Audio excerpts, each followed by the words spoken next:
चलिए बच्चों, हमने पढ़ा था ट्रांसफार्मर।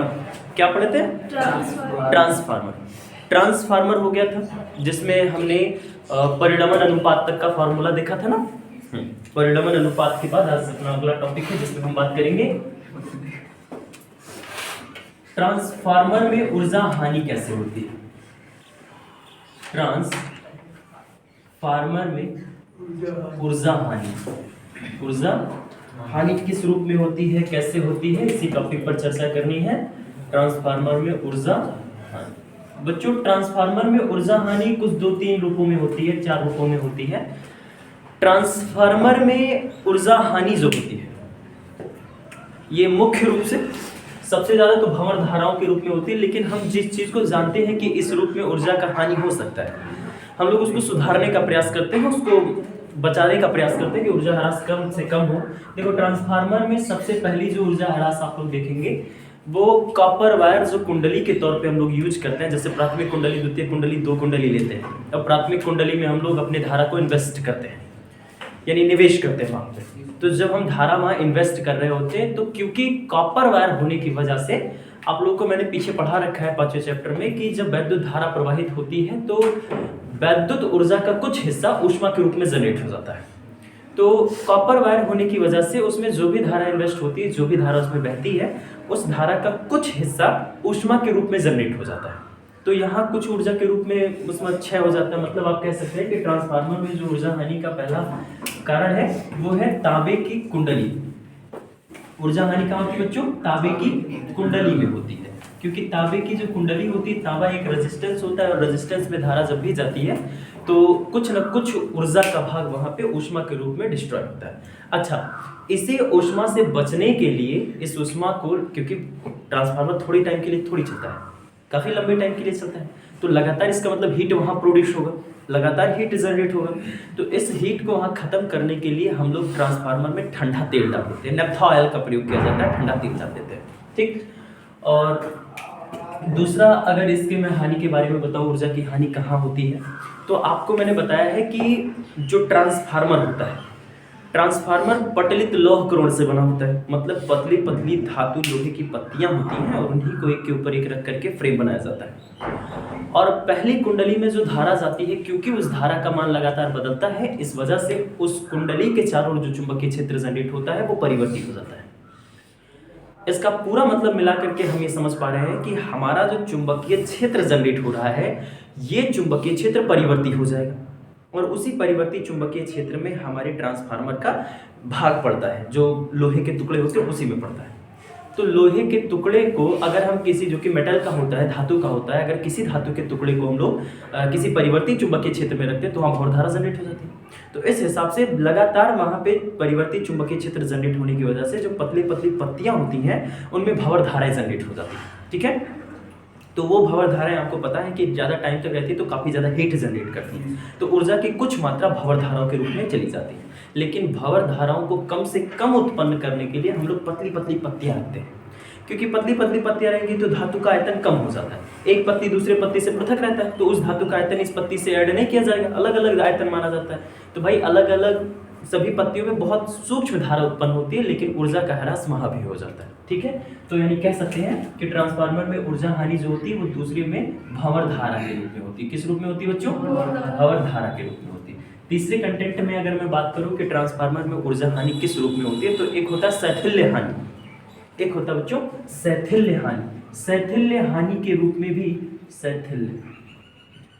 शैथिल्य हानि के रूप में भी ऊर्जा का ह्रास होता है। जैसे अभी होता है, देखो, लगातार जो लोहा होता है, लोहे का फ्रेम पूरी ट्रांसफार्मर बनाती है, तो ट्रांसफार्मर में जो लोहे का पूरा बॉडी होता है, स्ट्रक्चर होता है, उस स्ट्रक्चर को परिवर्ती चुंबकीय क्षेत्र में रखने की वजह से, क्योंकि लोहे में चुंबकित होने का गुण पाया जाता है, लोहे को अगर हम किसी मैग्नेटिक फील्ड में काफी लंबे टाइम के लिए रख देंगे तो वो मैग्नेट बनने का गुण दिखाने लगता है। आपको 9वें चैप्टर में ये बात बताया गया।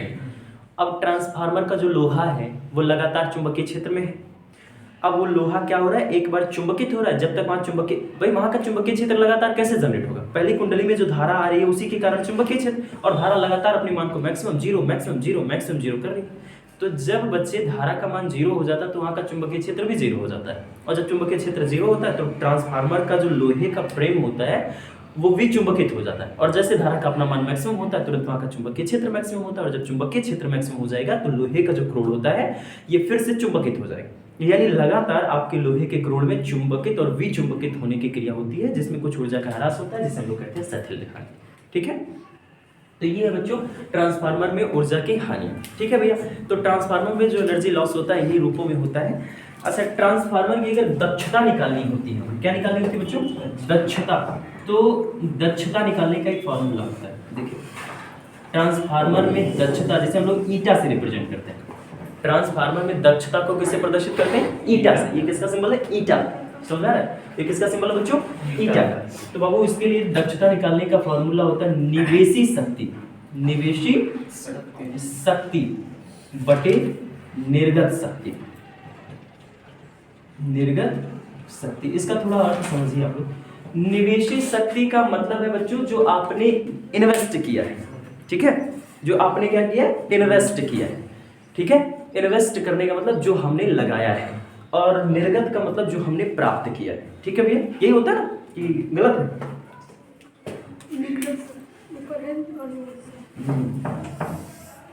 सॉरी, निर्गत शक्ति बटे निवेशी शक्ति। सॉरी, देखो दक्षता का फॉर्मूला निर्गत शक्ति बटे निवेशी शक्ति होता है। निर्गत का मतलब जो हमको आउटपुट मिलता है, और आउटपुट हमको कहां से मिलता है? द्वितीयक कुंडली से। ट्रांसफार्मर में जो ट्रांसफार्मर हमने पढ़ा था उस ट्रांसफार्मर में द्वितीयक कुंडली से हमें आउटपुट मिलता है। आउटपुट का मतलब होता है निर्गत शक्ति। शक्ति का मतलब क्या है? धारा गुणे वोल्टेज। धारा गुणे वोल्टेज शक्ति है। तो जो द्वितीयक कुंडली होती है, द्वितीयक कुंडली से हमें शक्ति मिलती है, वहां से निकलती है, और प्राथमिक कुंडली में हम इन्वेस्ट करते हैं। ठीक है, और द्वितीय कुंडली में हमने वोल्टेज को माना था V2 और उसमें धारा माना था हमने I। ठीक है, और अगर हम V2, और अगर हम पहली कुंडली में बाई द वे धारा I1 मान लेंगे तो वहाँ वोल्टेज V1 हो जाएगा। तो इस हिसाब से निर्गत शक्ति के लिए, निर्गत कहाँ से होता है? द्वितीय कुंडली से। द्वितीय कुंडली के लिए वोल्टेज और धारा कितनी है? V2 into I। तो शक्ति P इज इक्वल टू क्या होता है? V इंटू I होता है। इस रिस्पेक्ट में निर्गत शक्ति हो जाएगी V2 इंटू I2 बटे यहाँ हो जाएगा V1 इंटू I। तो ये दक्षता निकालने का, ट्रांसफार्मर की दक्षता निकालने का ये फॉर्मूला। दक्षता का सीधा सा मतलब है, दक्षता का मतलब ये है कि हमने जितना इन्वेस्ट किया था उसका कितना भाग मिला हमको।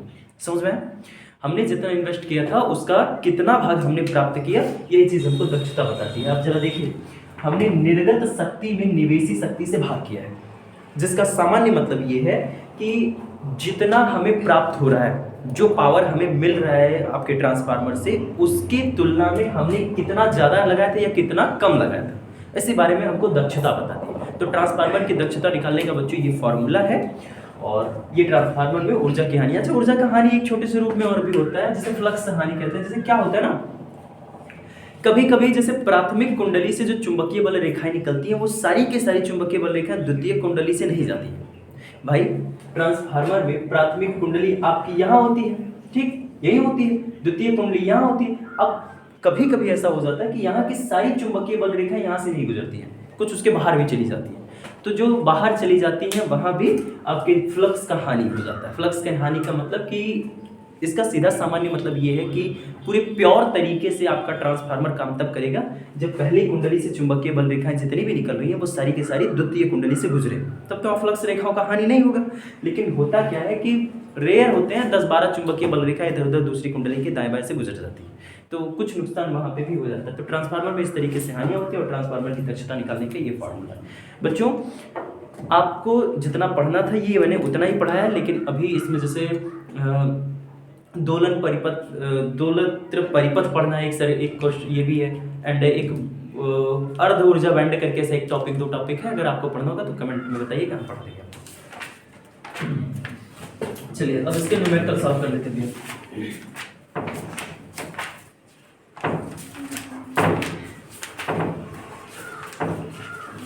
देखो आज हम न्यूमेरिकल में बात करते हैं।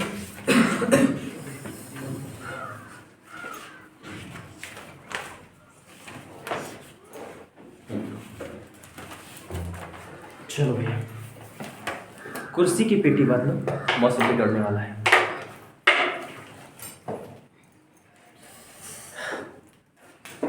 अंकित भैया थोड़ा बताओ, फ्रेम में कहाँ तक है? यहाँ तक आ पूरा? यहाँ बस बस यहाँ बोल रही, दिखाई नहीं आ रही? अब आ रही है। इधर दिख रहा है सर जी? हाँ देख लीजिए, दिख रहा है इधर तो कोने में देखिए। ये हाइट बता पागल, ये वाला बता रहे हैं। आइए बच गई। ये हाइट बताओ, यहाँ तक आ रहा है? नहीं अब नहीं अब नहीं। अब हाँ ज्यादा ऊपर हो गया नीचे? सही है।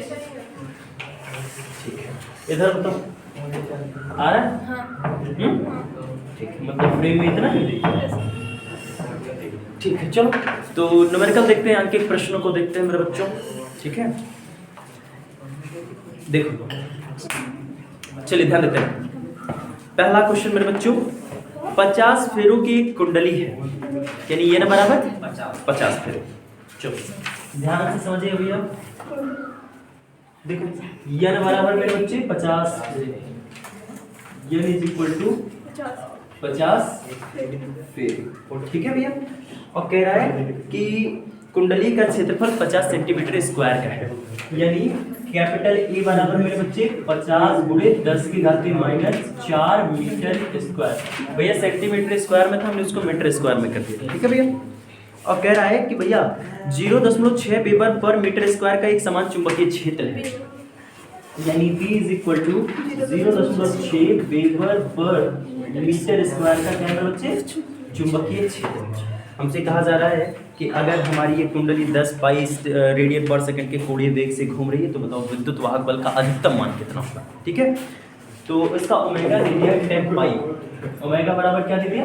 10 पाई रेडियन पर सेकंड। हमें ई नॉट का मान बताना मुझे, माने अधिकतम विद्युत वाहक बल का मान बताना है। ठीक है, एंड अधिकतम विद्युत वाहक बल कब मिलेगा? जब साइन का मान 1 हो जाएगा। क्यों? और जब साइन का मान 1 होगा तो विद्युत वाहक बल निकालने का फॉर्मूला होता है E बराबर N A B omega into sine theta, यही होता है। लेकिन मेरे बच्चे अधिकतम के लिए साइन थीटा का मान कितना होना चाहिए? 1 होना चाहिए। अधिकतम के लिए साइन थीटा का मान कितना होना चाहिए? 1 होना चाहिए मेरे बच्चे, ध्यान दो।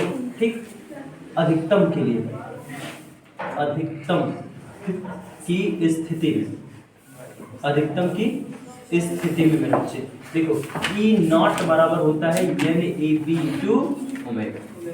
ठीक है भैया, यहाँ से चलेंगे, और अगर हम लोग यहाँ से चल रहे हैं तो ई नॉट इज इक्वल टू यानी कि वैल्यू बच्चों 50, कैपिटल ए का मान 50 गुणे 10 की घात -4, बी का मान मेरे बच्चे 0.6, ओमेगा की value 10 into pi. E not बराबर बबलो, यहाँ ध्यान दो, देखो इसका एक 0 से मल्टीप्लाई करोगे तो ये दशमलव खत्म हो जाएगा, या फिर 10 से करो, 10 से करो, और इधर मल्टीप्लाई करोगे तो ये 2500 आ जाएगा, एंड गुणे आ जाएगा 6 पाई गुणे 10 की घात -4। ई नॉट इज इक्वल टू देखो 25 छक्का 25 छक्का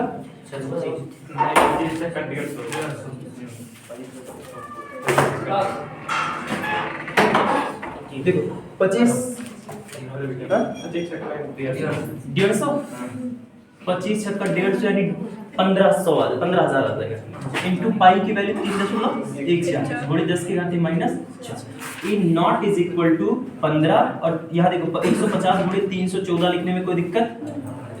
1.4, इनका गुणा कर लो भैया जल्दी से, तो 15 गुणे 150 4300 कितना? 4700 गुणे 10 की घात 4700। अब 47 रहेगा 100 भी रहेगा और रहेगा। अच्छा 47100, तो गुणे 10 की घात -4, तो ई नॉट बराबर इसे लिख सकते हैं, देखो 4.7, 10 की घात खत्म हो जाएगा, आ जाएगा वोल्ट। ठीक है भैया, हाँ। उसके बाद दूसरा एक और बढ़ा इतना आ रहा है। दूसरा कह रहा है बाबू किसी प्रत्यावर्ती धारा का शिखर मान। दूसरा क्वेश्चन है प्रत्यावर्ती धारा का शिखर मान। शिखर मान को किससे लिखते हैं? I0 से। I0 बराबर 2√2 एम्पियर दिया हुआ है। हमसे कह रहा है बाबू कि अमीटर का पाठ्यांक क्या होगा, यानी I बराबर क्वेश्चन मार्क अमीटर का पाठ्यांक क्या होगा ये हमसे पूछा जा रहा है। बच्चे मेरे देखो, अमीटर का पाठ्यांक निकालने के लिए I is equal to I0 बटे √2। एंड देखो अमीटर जो पाठ्यांक नापेगा मेरे बच्चे वो IRMS नापता है। ठीक, क्या नापता है? IRMS। तो आप लोग को फॉर्मूला बताया गया IRMS बराबर I0 बटे √2। तो यहाँ आप लोग ध्यान रखिएगा, अमीटर द्वारा नापा गया जो धारा होता है वो क्या निकल देगा? IRMS बराबर I0 बटे 2 से। देखो यहाँ ध्यान दो,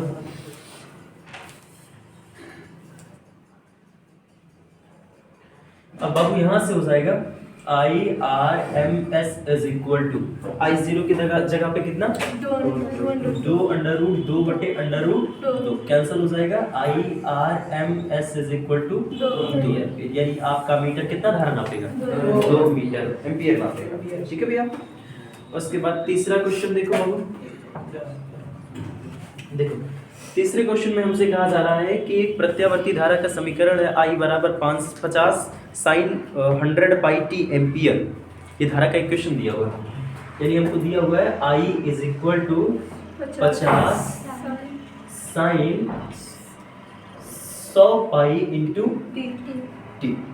ठीक, 100 पाई इंटू टी एम्पियर का ये धारा है। अब बाबू कह रहा है कि इसमें धारा की आवृत्ति बताओ, धनात्मक अर्धचक्र में औसत धारा बताओ, आभासी धारा बताओ तथा टी बराबर 1/300 सेकंड पे। टी बराबर 1/300 सेकंड पर हमें धारा का मान बताना है। आई बराबर क्वेश्चन मार्क। ठीक है भैया, चलो देखो। अच्छा, सबसे पहले मैं क्या बताना है इसमें? सबसे पहले इसमें मैं बताना बच्चों धारा की आवृत्ति। इसमें पहला क्वेश्चन में बताना धारा की आवृत्ति कितनी है। ठीक है, आवृत्ति को हम लोग किससे लिखते हैं? यफ से। आवृत्ति को किससे लिखते हैं? यफ से। यफ से या यन दोनों से रिप्रेजेंट किया जा सकता है, कोई दिक्कत नहीं। बाबू जब भी आपको धारा या वोल्टेज का समीकरण मिलेगा, आपको याद रखना सदैव उनकी तुलना करनी होगी। उनका जो मुख्य समीकरण होता है, मेन समीकरण जो आपको मैंने पढ़ाया उसी से उनकी तुलना करनी है। तो सबसे पहला काम हमें क्या करना है? I बराबर 50 साइन 100 पाई इंटू टी की तुलना I बराबर I0 sine omega into T से कर। ठीक है भैया, अक्षर एकदम सब समझ में आ रहा है, उसमें दिक्कत नहीं आ रही कैमरे में? सब तो समझ में आ रहा है। ये थोड़ा फ्रेम ठीक से बताओ तुम लोग। सही यहाँ तक दिखाई दे रही है और वो भी उधर भी दिखाई दे रहा है, यहाँ तक लगभग, मतलब वहाँ तक जाएगा नहीं, वहाँ तक ले जाए। और यहाँ पे इतना ठीक है।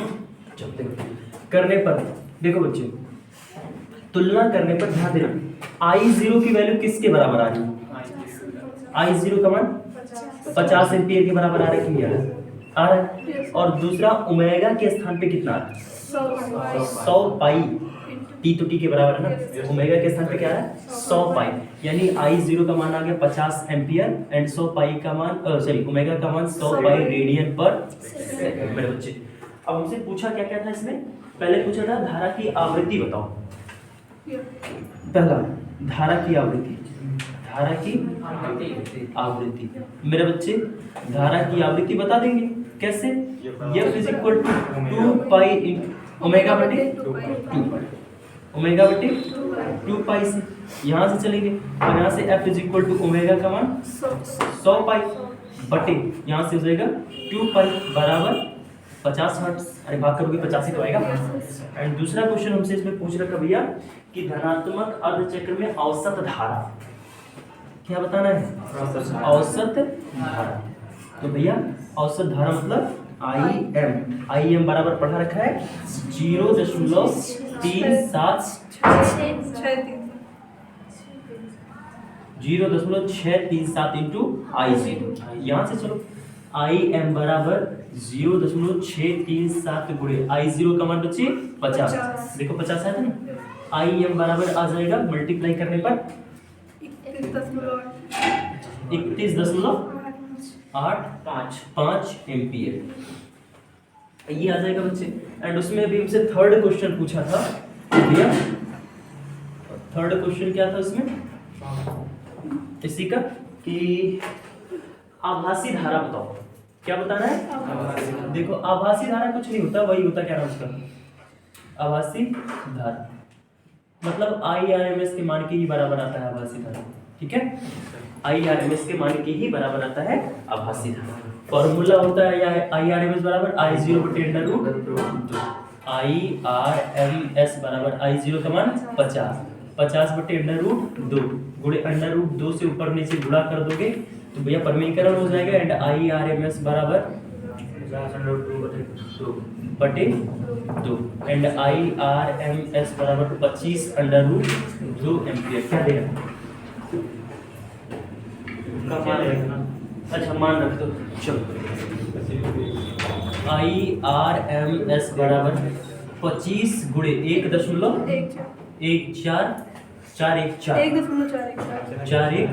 मल्टीप्लाई कर दो भैया जल्दी से। 28.6 कैसे करो? गलत आ रहा है, 28.6 नहीं है, कुछ और है।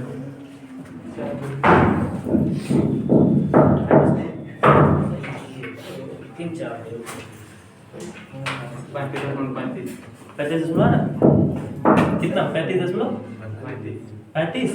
यानी लगभग से मान सकते हैं 4 एम्पियर। ठीक, गुणा करने पर इतना गुणा किए हो कि वैसे बताया? हाँ ठीक। तो ये आगे भैया अभी हमसे ये भी पूछ रहा है कि T बराबर 1/300 सेकंड पे, T बराबर 1/300 सेकंड पर धारा।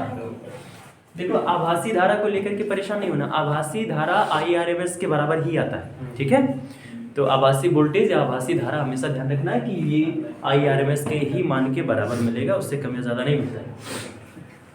देखो T का मान समीकरण में रखो भैया, धारा I बराबर 50 साइन, यहाँ देखो 100 पाई T की जगह पे 1/, उसी पे तुमको धारा निकालने को बोले हैं। जब टाइमिंग पर धारा निकालने को बोलते हैं तो हमें समीकरण में मान रखना होता है। ठीक है, अब यहाँ से 100 से इसको काटोगे तो यहाँ 3 आ जाएगा और पाई/3 का मतलब होता है 60। कितना होता है भैया? 60। और साइन 60 डिग्री का मान कितना होता है? √3/2। तो I = 50 गुणे √3/2 यानी I बराबर 25 गुणे 1.73। अब मल्टीप्लाई करो इसका तो 43.25 हाफ एम्पियर कैसा रहेगा? ठीक है भैया, भाग नहीं किए थे हम, भाग कहां किए थे? 2 से काटनी थी 25 से ना। तो ये हो गया। चलो इसके बाद अगला क्वेश्चन देखो, क्वेश्चन नंबर 4।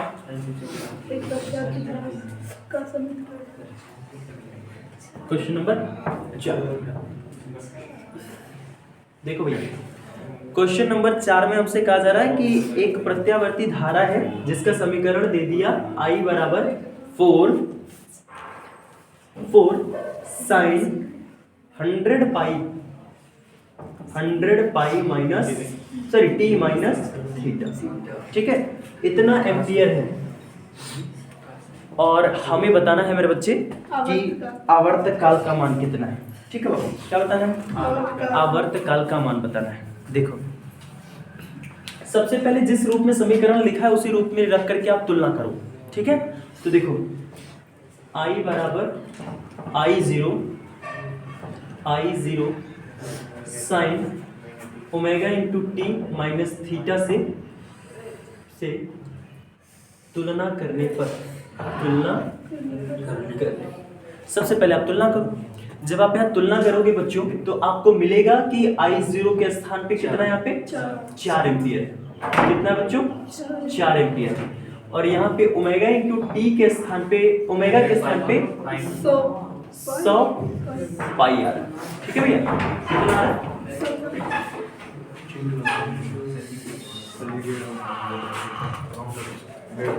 हाँ मुझे लग रहा है 100 करके भी जस्ट पहुंच रहे हो। तो सब बंद कर लो, झोरा वोरा हो सकता। चलो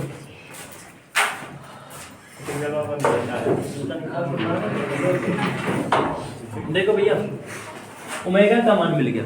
ठीक है, अच्छा थीटा के जगह पे कोई मान होता तो फिर उसकी तुलना करना ठीक रहता, जब मान है ही नहीं तो क्या मतलब तुलना करने। ठीक है भैया, अब देखो हमें आवर्तकाल बताना है एंड आवर्तकाल टी, आवर्त काल।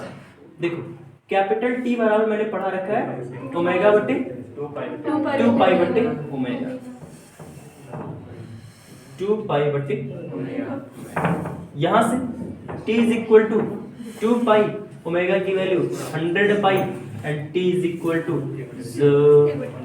1/50 एंड 1/50 का मतलब 0.2 सेकंड। ये हो जाएगा बच्चे 0.02 सेकंड, ये आ जाएगा बच्चे। उसके बाद देखो क्वेश्चन नंबर 5, क्वेश्चन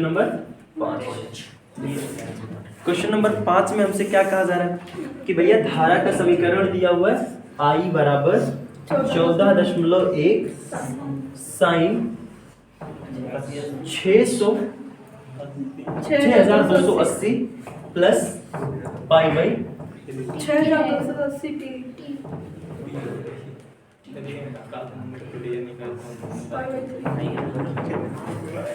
ठीक है भैया, इतना एम्पियर का हमारे पास धारा है। कह रहा है कि इसका मार्ग वर्ग माध्य मूल मान और औसत मान बताओ। ठीक है, चलिए आवृत्ति बतानी है। चलो पहला क्वेश्चन इसमें हमको IRMS बताना है। क्या बताना है? IRMS बराबर हम जानते हैं कि I0 बटे √2 होता है कि नहीं होता। इस समीकरण को ध्यान से देखो मेरे बच्चे, इस समीकरण में अगर हम तुलना करेंगे तो I0 के स्थान पे कितना दिखाई दे रहा है? आ रहा है? डायरेक्टली रखो, समझ में आएगा ना। ठीक है बच्चों, इसके स्थान पे दिखाई दे रहा है 14.1। अब ये चीज कैसे तुलना करने से, जैसे मैं इस समीकरणों में तुलना कर रहा था तो डाटा मिल रहा था, वैसे अगर इस समीकरण की भी मैं तुलना करूंगा तो तुलना करने पर I0 के स्थान पे हमको 14.1 दिखाई पड़ेगा। ठीक है भैया, एंड √2 की वैल्यू ये 1.4 ना रखो, थोड़ा कटना आसान हो जाएगा ना। हाँ, तो इसको भाग करोगे तो ये लगभग 10 आ जाएंगे। कितना है? 10 एम्पियर, उतना ही तो है। अब उसके बाद सेकंड क्वेश्चन हमसे इसमें पूछ रहा था आवृत्ति बताओ। तो आवृत्ति F इज इक्वल टू हम लोगों ने पढ़ा है 2 पाई बटे ओमेगा बटे 2 पाई। ये चीज आप लोग ध्यान रखिएगा, मैं बार बार भूल जाता हूँ इस फार्मूले को, गलती होगा मुझसे तो बता देना। यहाँ से मेरे बच्चे अब एक बात बताओ, अगर तुलना करोगे तो भैया ओमेगा की जगह पे यही तो है। वो जो ओमेगा में कुछ समथिंग जुड़ रहा होता है, समथिंग घट रहा होता है, तो कलांतर होता है। ठीक है, कलाओं का अंतर जो बताता है, लेकिन ओमेगा इंटू टी के स्थान पे यही तो है बबुआ। तो इसका मतलब कितना हो जाएगा? बटे 2 पाई। कोई दिक्कत? तरी ध्यान देना है। देखो 6280 बटे 2 पाई, पाई का मान 3.14, उसका दोगुना करोगे तो 6.28 आता है। कितना आता है? 28 और भाग करोगे तो ये लगभग 1000 आएगा। 1000 आएगा ना, किसो आएगा? 1000 आएगा। ठीक, इतना आ जाएगा भैया हर्ट्ज की फ्रीक्वेंसी। तो ये है बच्चों आपका सारा क्वेश्चन। ठीक है, देख लो ध्यान से इसको।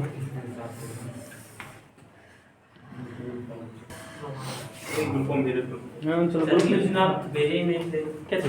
फोटो खींच कर रख लिए मोबाइल में। कौन सा वाला? जो पढ़ा है मेरे तो अच्छा वो आधा है। अच्छा ठीक है, चैप्टर क्या था? चैप्टर क्या था उसका? बताना वैसे मुश्किल है क्योंकि मैंने मेरे असेंबली में सारे फोटोज डिलीट किए जो पुराने थे, तो फिलहाल देखूंगा होगा तो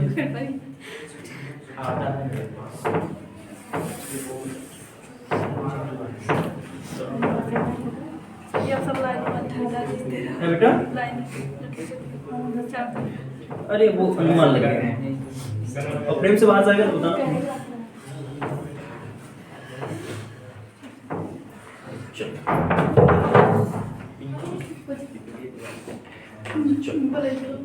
अगला क्वेश्चन देखो बाबू, छठवां। देखो छठवां नंबर क्वेश्चन में हमसे कह रहा है कि प्रत्यावर्ती वोल्टेज का समीकरण दिया हुआ है V बराबर 200 अंडर रूट 2 कॉस हाँ cos under root 2 cos 100 pi into t. ठीक है भैया। एंड अब हमें कह रहा है कि इस वोल्टेज का हमको शिखर मान और आवृत्ति बताओ। क्या बताना है? शिखर मान और आवृत्ति, यानी हमको V0 बताना है तथा यफ बराबर क्वेश्चन मार्क। आवृत्ति मतलब यफ या n से डिनोट कर सकते हो, कोई दिक्कत नहीं है। ठीक है भैया। मैंने आपको बताया कि जब भी वोल्टेज या धारा के समीकरण मिले सबसे पहला काम उनकी तुलना करो। उनकी क्या करो? तुलना। इसकी क्या करेंगे भैया? V बराबर V0 sine omega into T से तुलना करने पर, लेकिन एक समस्या हमारे पास है, हमारा समीकरण साइन के टर्म में है तो उसको साइन के टर्म में करना पड़ेगा ना बच्चों। क्यों? साइन के टर्म में लाना पड़ेगा। एंड देखो इसको आप लिख सकते हो V बराबर V0 200 root 2 sine 100 pi into t plus pi by 2।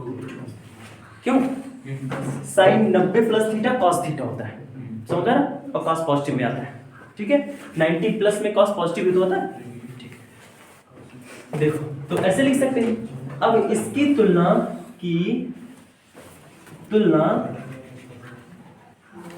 V बराबर V0 sine omega into t plus phi से करने पर, समझ में आई बात?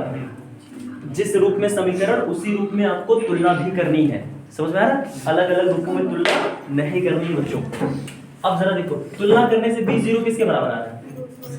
B0 बराबर 200 अंडर रूट 2। इतना वोल्ट मिला मात्र। पहला क्वेश्चन यही तो पूछा था। Yes sir. तो तुलना करने पर मिल गया। एंड दूसरा यहाँ से देखो तुलना करने पर ओमेगा इंटू टी बराबर, ओमेगा बराबर कितना मिला है? 100 पाई। ये मिल रहा है। और हमको अगर फ्रीक्वेंसी यह बताना है तो यह इज इक्वल टू 2 पाई बटे ओमेगा बटे 2 पाई। यह बराबर, यस सर, यह बराबर ओमेगा बटे 2 पाई। 2 पाई। यहाँ से चलो ठीक है भैया। एंड यह इज इक्वल टू यहाँ हो जाएगा 100 पाई बटे 2 पाई। बच्चे भाग करोगे कितना आएगा? 50 60 साल आएगा। ये हो गया आपका आंसर। ठीक है, सामान्य सा प्रश्न था। देखो उसके बाद 7वां क्वेश्चन हमसे कह रहा है, देखो 7वें नंबर के क्वेश्चन में हमसे कह रहा है कि भैया दो समीकरण दिया हुआ है, एक वोल्टेज का एक धारा का। देखो वोल्टेज का समीकरण दिया हुआ है V is equal to 200 sine 314 plus 314 t plus 5/6 volt. And हमको धारा का इक्वेशन दे रखा है I बराबर 5 साइन 314 टी माइनस 5/6 एम्पियर। मेरे बच्चों ये दे रखा है, ठीक है। और हमें बताना है कि भैया इसमें 3-4 क्वेश्चन पूछो भैया। एक आप लोग इसमें इंक डाल के ले आओ तो वहाँ देखो, वहाँ एक है तो बताओ मेरे क्लास वगैरह देख लेना। चलो हम जाएगा देखते हैं, क्लास में देख लेना या ऑफिस में देख लेना, इंक होगा बंद कर देना उसको। देखो इसमें हमको कई क्वेश्चन बताना है। पहला बताना है कि प्रत्यावर्ती धारा की आवृत्ति बताओ। पहला क्वेश्चन क्या बताना है? धारा की आवृत्ति। सबसे पहले दोनों समीकरणों की क्या करनी पड़ेगी? तुलना। मैं अब लिखूंगा नहीं, समझ रहा आप लोग, ठीक। इसकी तुलना V बराबर V0 sine omega into t plus phi से होगा। इसकी तुलना I बराबर I0 sine omega into t minus phi से होगा, ठीक। अब तुलना करने के बाद देखो V0 बराबर कितना आएगा? 200 आएगा। तथा वोल्टेज के लिए ओमेगा का मान कितना आएगा? 314 314। पाई नहीं है ना उसमें नहीं। समीकरण, ठीक है। एंड इसको मैं फाई 1 से तुलना कर रहा हूँ, तो फाई 1 का मान कितना आएगा? पाई बटे 6। कितना आएगा? पाई बटे 6। ठीक है भैया। और उसके बाद अगर मैं धारा के लिए तुलना करूंगा तो आई जीरो के स्थान पे कितना आएगा? 5, तथा यहाँ ओमेगा के स्थान पे कितना आएगा? 314। फाई का मान कितना आएगा मेरे बच्चे? Minus pi by 6। ठीक, तुलना करने पर आ गया। अब इसके बाद हमें पहला क्वेश्चन बताना है इसमें कि भैया धारा की आवृत्ति बताओ। ठीक है, पहला क्वेश्चन धारा की आवृत्ति। क्या हुआ? धारा की आवृत्ति यानी यह बराबर क्वेश्चन मार्क। चलो यफ इज इक्वल टू हम फार्मूला जानते हैं ओमेगा बटे 2 पाई। यहां से चलेंगे, ठीक है, ओमेगा बटे 2 पाई से भैया। अब देखो F is equal to omega की वैल्यू यहाँ पे कितनी है धारा के लिए निकालना है, तो धारा का ओमेगा देख लेना 314 बटे 2 पाई। ठीक, ध्यान दो बच्चों, 314 बटे 2 गुणे पाई का मान 3.14। दशमलव हटाने के लिए ऊपर नीचे 100 से गुणा भाग कर देंगे। ठीक है, अब उसके बाद देखो F is equal to ink नहीं है जी,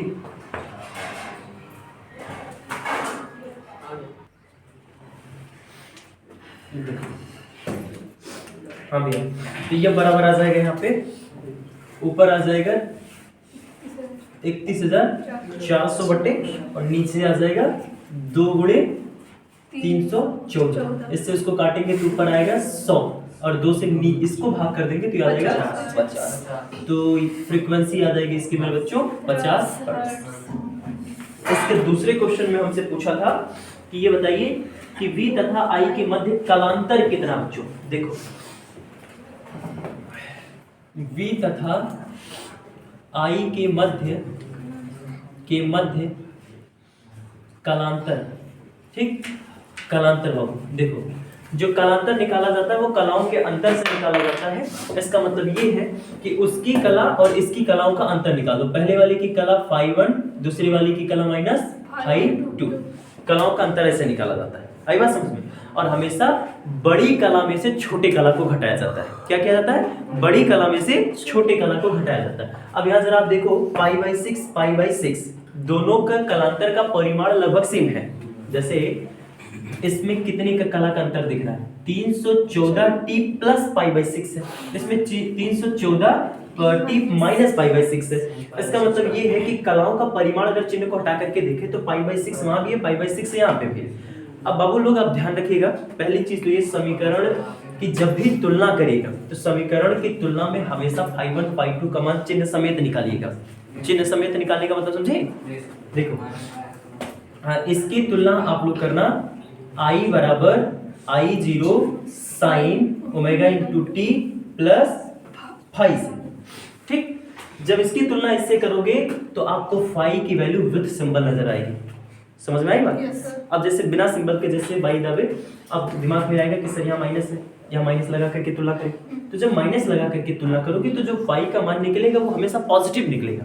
अब φ1 भी पॉजिटिव आ रहा है, φ2 भी पॉजिटिव आ रहा है, दोनों वैल्यू पॉजिटिव आएगी, अंतर निकालोगे कितना आ जाएगा? 0 आ जाएगी। समझ में आ रहा है? तो ये बात आप लोग ध्यान में रखिएगा कि जब ऐसी स्थिति में कलाएं होती हैं तो आप चिन्ह के साथ कलाओं का अंतर निकाला करिए। अब देखो, अब कलाओं का अंतर हमेशा बड़े मान में से छोटे मान को घटा करके निकाला जाता है। तो भैया लगा लेंगे डिफरेंस। देखो φ1 का मान कितना है? π/6। फिर माइनस है, माइनस φ2 का मान कितना है? डिफरेंस मतलब माइनस है तो π/6 इज इक्वल टू आ जाएगा π/6 plus π/6 is equal to 2π/6 is equal to π/3 radian. कलाओं का अंतर आ भाई मार्क्स खुलते जाएगा तब हम सोचते हैं दोनों करत काम है।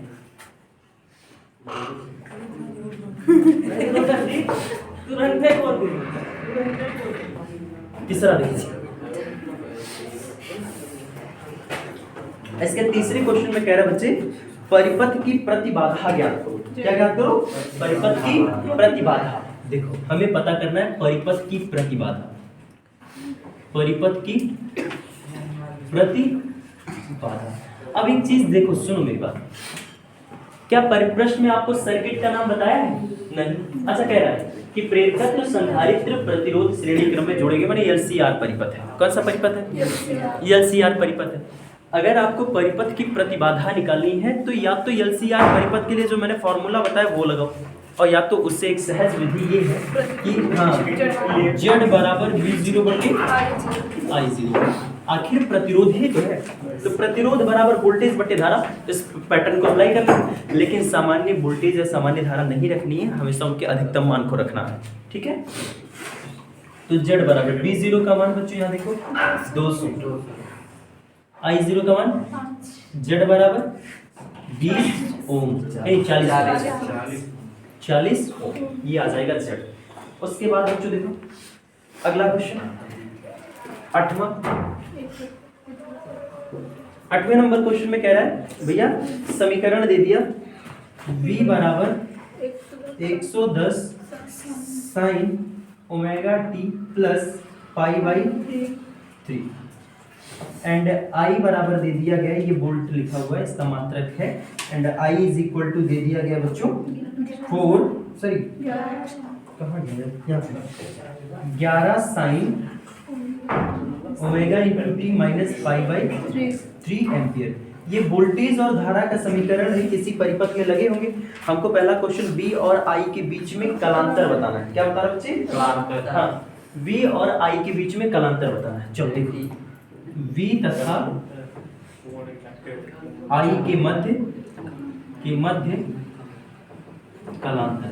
तो बाबू कलांतर तो हमें तब पता चलेगा ना जब हम तुलना करेंगे, और इसके समीकरण की तुलना करनी है V बराबर V0 sine omega into t plus pi by 3 से।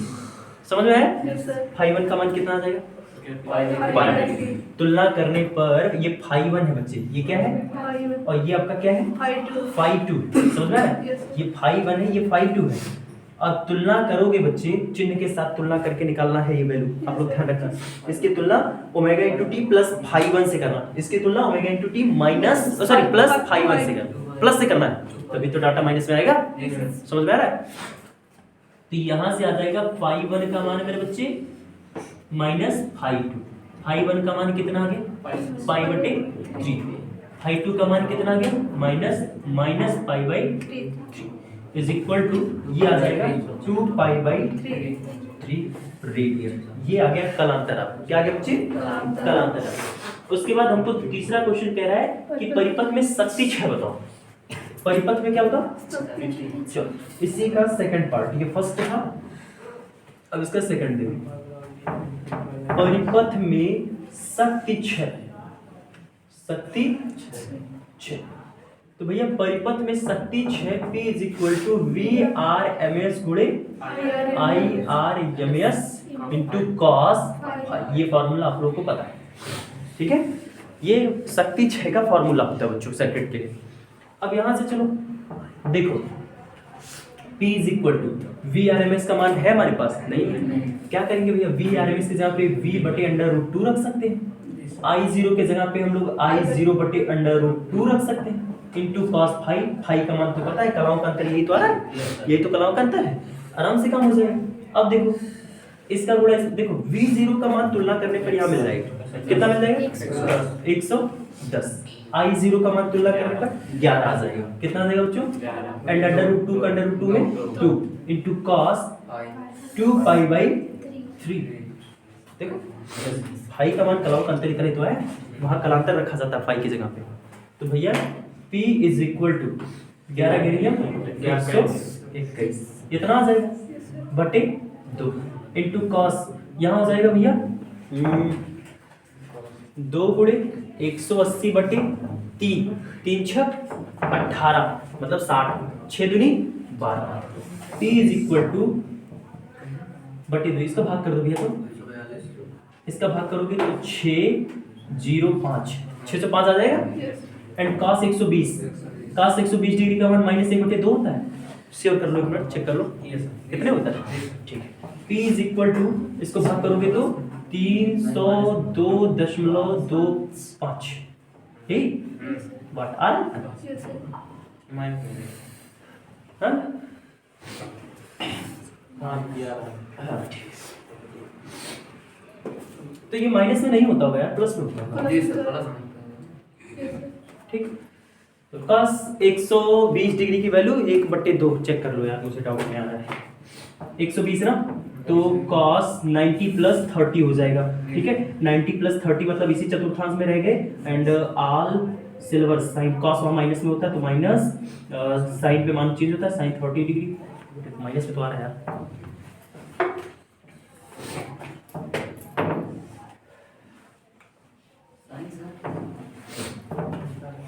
माइनस में ही तो होता है।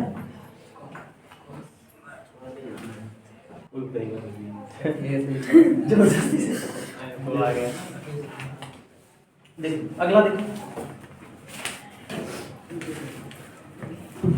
अगला क्वेश्चन हमसे कह रहा है भैया 9वें नंबर में एक 250 वोल्ट, 9वां क्वेश्चन, एक 950 वोल्ट। दूसरा नंबर तक का हो गया भैया, वो है सामने सामने मोबाइल के पास।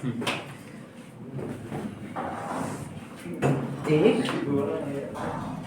250 वोल्ट यानी VRMS is equal to 250 volt and 50 hertz की आवृत्ति दे रही है, यानी यह बराबर 50 हर्ट्ज की फ्रीक्वेंसी।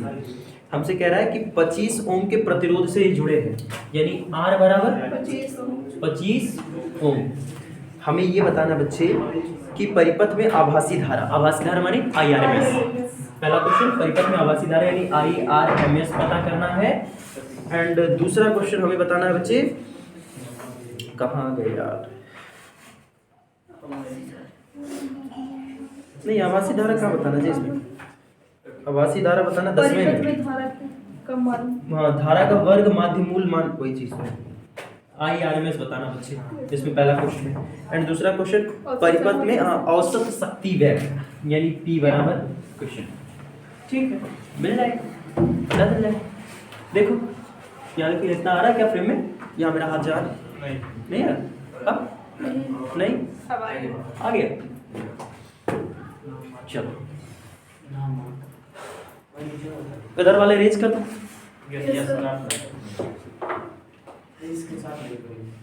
ले लो जल्दी ले लो, इसके साथ जल्दी करो जल्दी करो, इसके साथ 12 बजा है, कहाँ चुका है कब, लाओ हेलो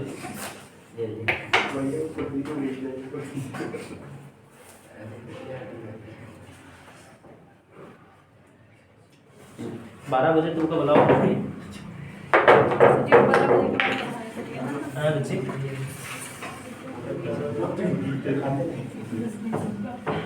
देखो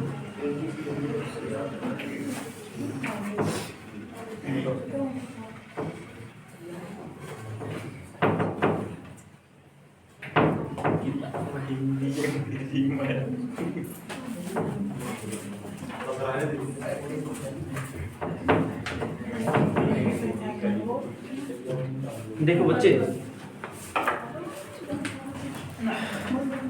कह रहा है 9वें क्वेश्चन में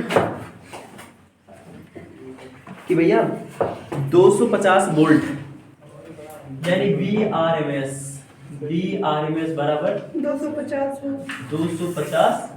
वोल्ट, और कह रहा बाबू कि 50 हर्ट्ज यह बराबर 50 हर्ट्ज की फ्रीक्वेंसी है।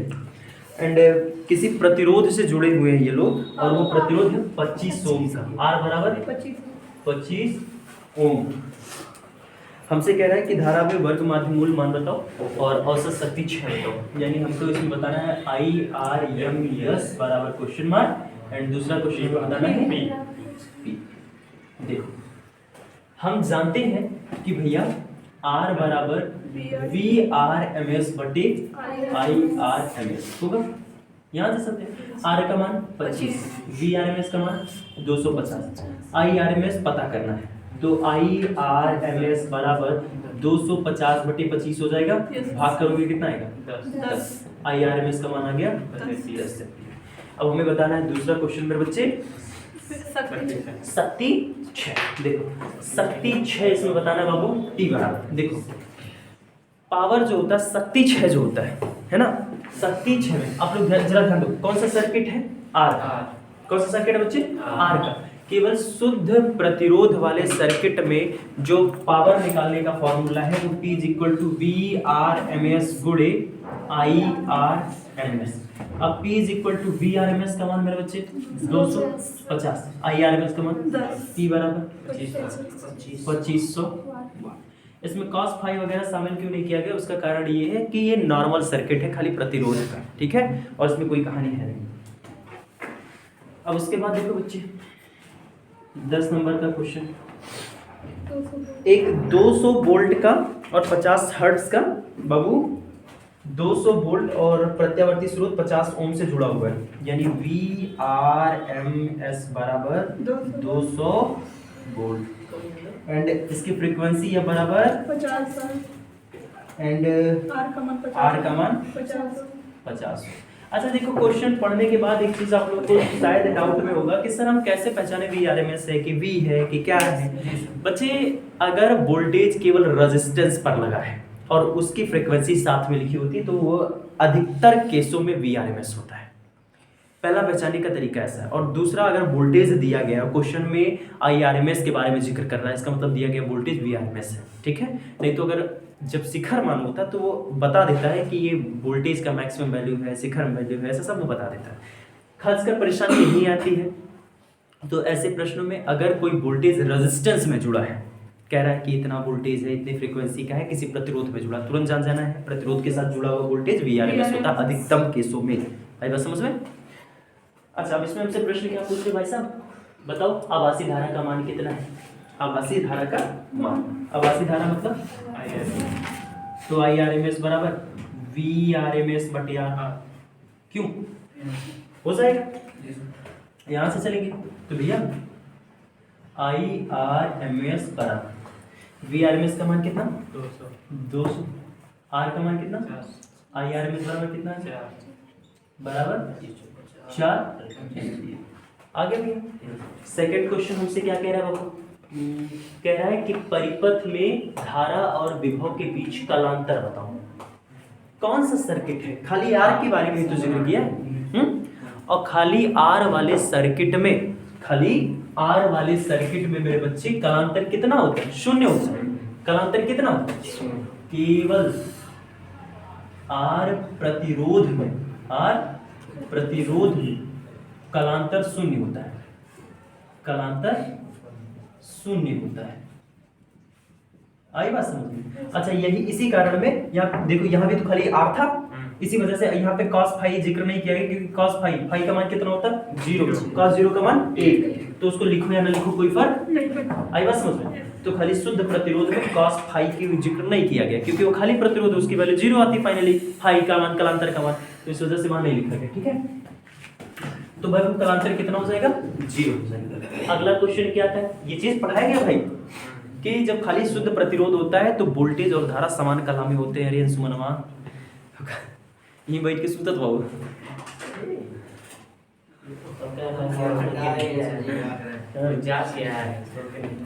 तो क्या कर रहे थे रात भर? राजू रस्तोगी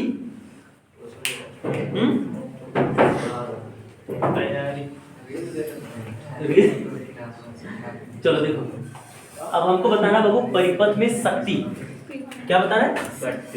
शक्ति।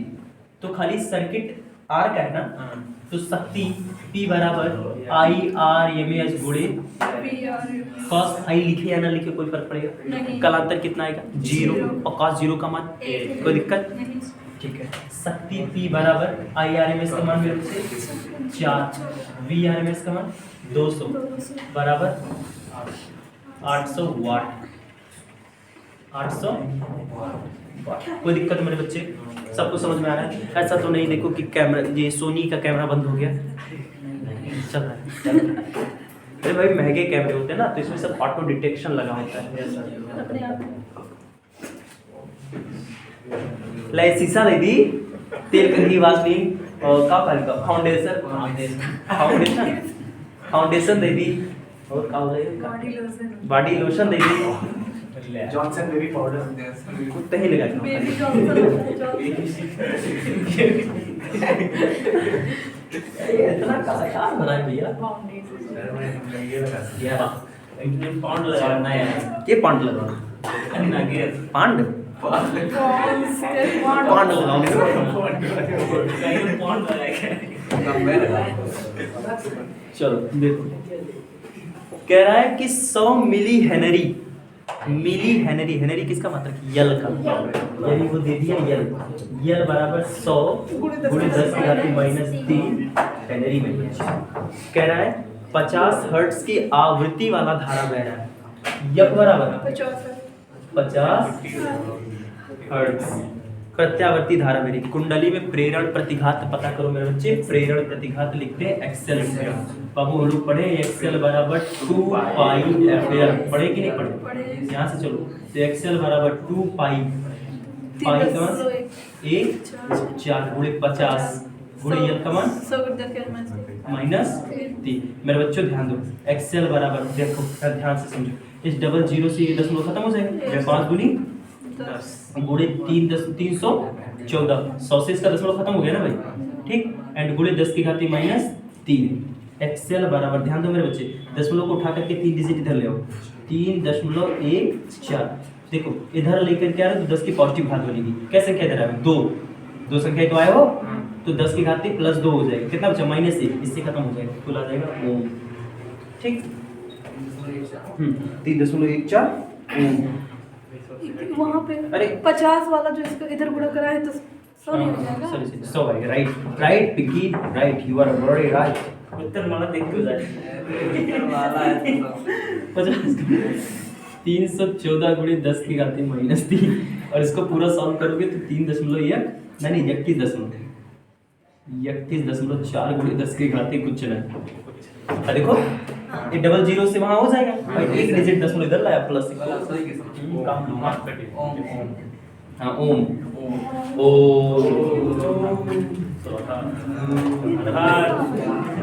धूप चलो बराबर देखो एक कुंडली का स्वप्रेरकत्व 0.5 हेनरी प्रेरकत्व मतलब यल बराबर 0.5 हेनरी बच्चों हे शांति से पढ़ो जी एंड किस आवृत्ति पर इन विच फ्रीक्वेंसी स्मॉल या बराबर क्वेश्चन कि प्रतिघात जो होगा प्रेरण वो 3140 ओम होगा यानी एक्सेल बराबर 3140 मतलब कह रहा है कि अगर एक कुंडली है 0.5 हेनरी की तो उसमें हम लोग किसी वोल्टेज का फ्रीक्वेंसी कितना रखें कि एक्सेल का मान कितना हो जाए तो भैया क्या दिक्कत है जानते हैं एक्सेल बराबर 2 पाई एफएल चलो दौड़ते हुए एक्सेल का मान दिया हुआ है 3140 2 पाई का मान 3.1 यफ का मान पता करना यल का मान 0.5 कोई दिक्कत 0.5 दूनी यक ठीक और देखो हाँ डबल जीरो आई भी एकल है व्यवहार तो 3.4 बराबर भाग खाली बटी अब बची था यफ कोई दिक्कत ठीक इससे उड़ाई देबो तो प्राय खड़े 1000 ठीक यानी यह बराबर 1000 हर्ट्ज पर कब भैया 1000 हर्ट्ज पर कब लाला 1000 हर्ट्ज पर कब भैया 1000 हर्ट्ज पर उसके बाद बराबर देखो लाल कह रहा है कुंडली का स्वप्रेरकत्व 0.5 बराबर लिखा है 0.60 माइक्रोफैराड कमल लागल है बाबू रहुआ वाला चश्मा बनाओ पड़ी सवलिया पढ़ी तो कब जन्म में सही पढ़बे न करी हम अच्छा हैं 60 माइक्रोफैराड यानी सी बराबर मेरे बच्चे 60 माइक्रो माने 10 की घात -6 फैराड औकात में भैया संधारित्रवा में 600 हर्ट्ज के आवृत्ति लगल बा बाबू तो बताओ भारतीय प्रतिघात यक्षसी बराबर कितना होई ए लाला यक्षसी प्रतिघात तो ही लोग के पढ़ाई बाटी यक्षसी 1/2 पाई यक्षसी ये हो ना हां वो तो यहाँ से चलन जाए यक्स सी पता करना है 1/2 पाई माने 6.3 नहीं 2 अरे 2 पाई के पूरा मान रख दिया यार। एंड यफ का मनवा 600 कितना भैया 600 कितना भैया 600 गुणे 60 गुणे 10 के घाते -6 कितना भैया देखा एक डबल जीरो से हमने खत्म खत्म चिकन यह बटे 628 गुणे भाई ये भैया 10 के घाते ऊपर आ चला गया कौन दिक्कत मार भैया धड़ा से नीचे में गुणवा करें कितना नहीं ऊपर तो 1 जीरो से हटे होगा ठीक है 628 गुणे 36 यक्सी बराबर यानी 628 गुणे 36 22 60 80 फुल ना ही नीचे में गुणा 22 60 80 लपेट लगे तो एक्स सी बराबर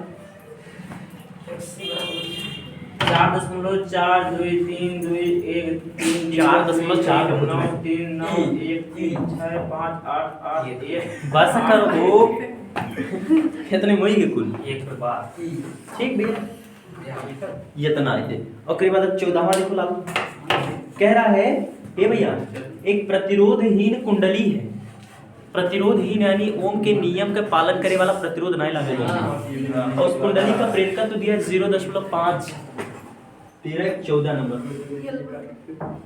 यल बराबर 0.5 हेनरी बाबू ठीक है तो लोग फेमस 12 तो नहीं चल रहा नहीं हाँ समझ के अंदर इसे 120 वोल्ट इसे 120 वोल्ट VRMS बराबर 120 वोल्ट ठीक भैया तथा 60 हर्ट्ज हाँ भैया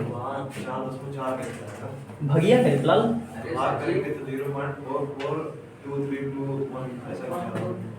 अरे हम 6 टू भाग किया सर 6 जीरो से किया एक जीरो कट गया तो एक काम करो तो यह भगिया को यह गुणवा कह के भगिया करो तो बताइए तब तक कोई कर नहीं सकता हां तब हुआ है करा तू तब हुआ है ऐसे नहीं लिया करा तू ले ए अंशुमान हे तू जोन बाय तो अब गुणवा करा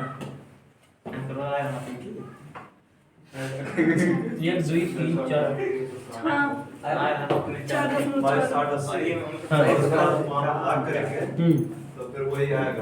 4.0.4 आएगा। अरे यार ऊपर 6 जीरो लियो हाँ 6 नहीं 5 जीरो तब तब 6 जीरो रहेगा तो कोई तो 6 जीरो तो कर ले रहे चलो हाँ देखो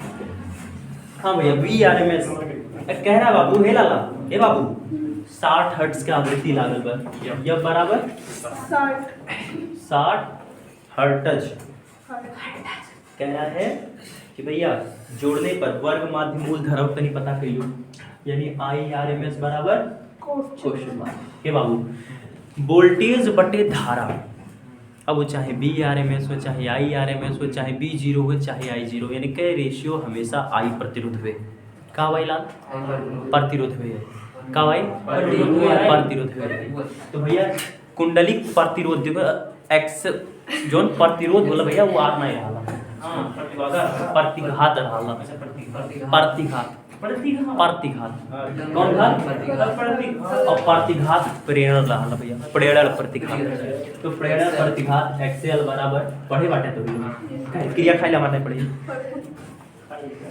2 पाई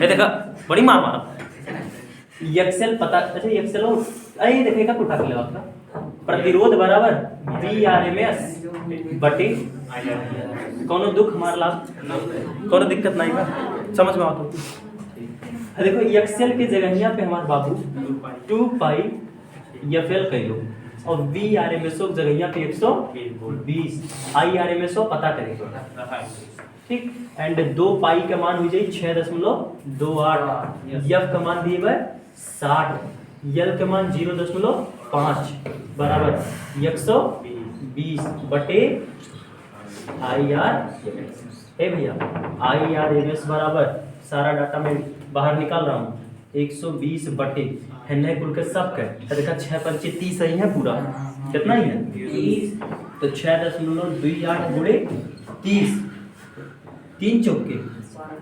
IRMS बराबर 4 बटे 6.28 यानी कह सकते 400 बटे 628 भैया ये बाबू हाँ सर जी अरे लिख लिया यार 0.636942 बस बस याद नहीं कुल ठीक रहो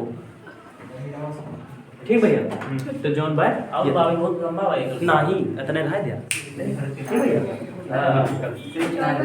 ले आओ कहाँ चला दे ठीक भैया ठीक है चल मिटाई जैसे आपकी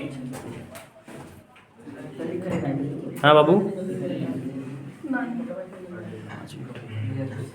मिटाई बाबू तो कैसे कौन वाला कर ली उधर वाला कर ली ना तो कर उसको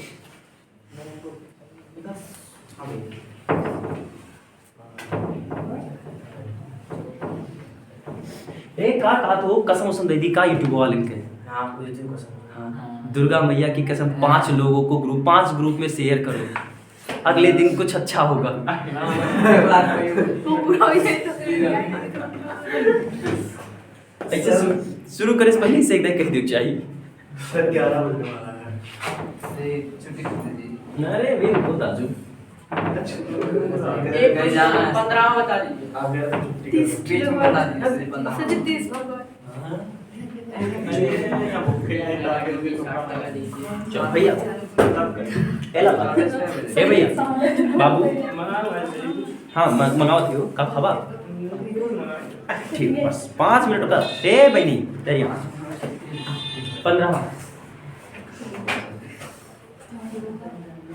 15वें में हमसे कहा जा रहा है नहीं 0.5 हेनरी का एक शुद्ध प्रेरक है यानी L बराबर जो 10.5 है 0.5 हेनरी का और शुद्ध प्रेरक में 0.2 एम्पियर की मेरे बच्चे धारा बह रही है क्या बह रही है I बराबर 0.2 एम्पियर की धारा जिसकी आवृत्ति 50 हर्ट्ज मेरे बच्चे आवृत्ति F बराबर 50 हर्ट्ज हमसे कहा जा रहा है कि बाबू प्रेरक के सिरों पर वोल्टेज बताओ V बराबर वैसे भी जब कोई अकेले रहे अकेले प्रतिरोध हो जाए अकेले कुंडली हो जाए अकेले क्यों हो जाए तो उनके सिरों पे जमन लागल लालो हमेशा VRMS से रहाला IRMS से रहाला है ना अकेले और लिख ले मने का तो VRMS IRMS से कौन दिक्कत थोड़ी है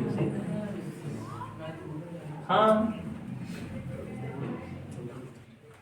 बराबर पता करेंगे बाबू और ये भी एक क्वेश्चन और पूछे कहा थे वोल्टेज और धारा के बीच में कलांतर बताओ तो कलांतर वाला मामला अकेले वाला जितना में कुल पढ़ाए भाई एम है 0 वाला खाली यल की कुंडली है कुंडली का प्रतिरूप परिपथ है 90 डिग्री कलांतर कितना होता है 90 डिग्री और वोल्टेज धारा से कला में 90 डिग्री आगे होता है जबकि धारा वोल्टेज से कला में 90 डिग्री पश्चिम होता है तो कलांतर कोई मिलती नहीं देखा बाबू ये भैया VRMS is equal to IRMS जुड़े यक्स वोल्टेज बराबर धारा गुणे प्रतिरोध बोला कि नहीं तो बाबू VRMS बराबर IRMS 0.2 एक्सेला की जगह 2 पाई VRMS बराबर 0.2 गुणे 2 पाई के मान 6.28 परेशान तो नहीं होते ना कि 6.28 में काट दे थे आओ भुजन थे भुजन ठीक गुणे 50 यल के मान भैया 0.5 VRMS बराबर एन से गुणा कर दो 25 ही है ठीक है 25 दूनी 50 यानी कुल मिला 5 है गुणे 5 लगे 6.2 5 लगे हो अरे पूरा यहाँ से लिखत ना 1.4 पाँच कुछ 1.4 VRMS बराबर 31.4 वोल्ट और यहाँ कलांतर आ जाएगा कलांतर 90 डिग्री ठीक है भैया कलांतर 90 डिग्री और कलांतर स्पष्ट करो माने तो बाबू केवल कुंडली के परिपथ में केत्वम अरुण कुंडली के परिपथ में वोल्टेज धारा से कला में 90 डिग्री अग्रगामी होता है ये देखो लाइव बोलते झूठ नहीं बोलते यस देखो अगला देखो भैया, कह रहा है कि 0 नहीं 1 हेनरी का एक ठो कुंडली है, यानी यल बराबर भैया 1 हेनरी। कह रहा है बाबू कि 200 वोल्ट लागल बा में, यानी VRMS बराबर 200 वोल्ट। कितना लाला? ठीक है भैया, लागल बा। कह रहा है कि 50 हर्ट्ज के प्रत्यावर्ती धारा वस्तुओं से जुड़ी हुई है। ये बराबर 50 हर्ट्ज से मान लाल। और कह रहा है ये बताओ कि परिपथ में प्रतिघात कितना हुई, यानी दूसरा क्वेश्चन जानने हो क्या पूछ रहा है हमसे, धारा वोल्टेज के बीच कलांतर बताओ।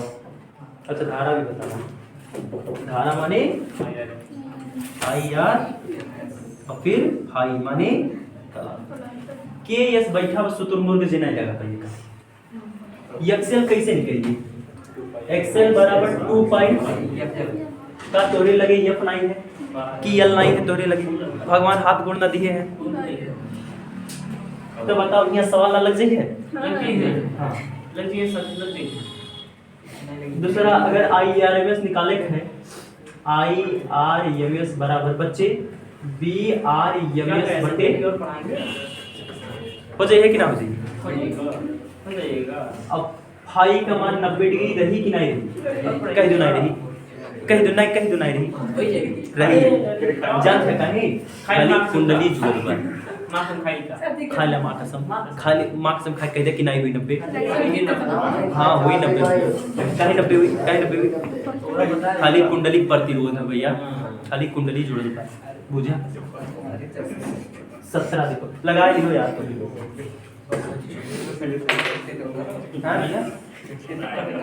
वही छुट्टी है वो। 17 में देखो, एक प्रत्यावर्ती धारा में, चलो बिहान लगाते हैं बहुत सुन लो कुल मिला है नहीं बतिया देखा बड़ा जाड़ हो तो भाई